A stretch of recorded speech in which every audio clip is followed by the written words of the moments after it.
جماعة عايز اشارك معاكم حاجة تجربة شخصية حصلت ليا، او مش حصلت ليا، حصلت معايا وعايز اقول لكم عليها.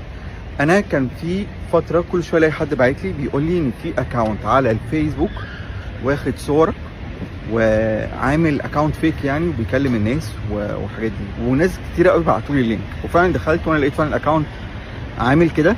بس الفكرة ان هو عامل لوك للبروفايل، فانا ما اقدرش ادخل مثلا اعمل ريبورت على اي حاجة، يعني مثلا على الصور او الكوبي رايتس وحاجات من دي.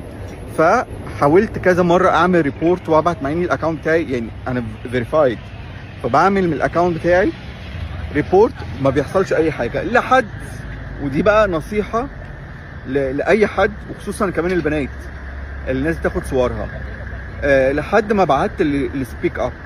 المهم يعني انا كنت فقدت الامل خلاص ويأست، وقلت ابعت، لقيت سبيك اب طالع لي، فبعت لهم. وانا بصراحه مش حاطط امل ان هم يقدروا يعملوا اي حاجه، لان انا بعت بجد ريبورت كتير جدا، وكذا حد اعرفه كان بيعمل على الاكونت ده ريبورت.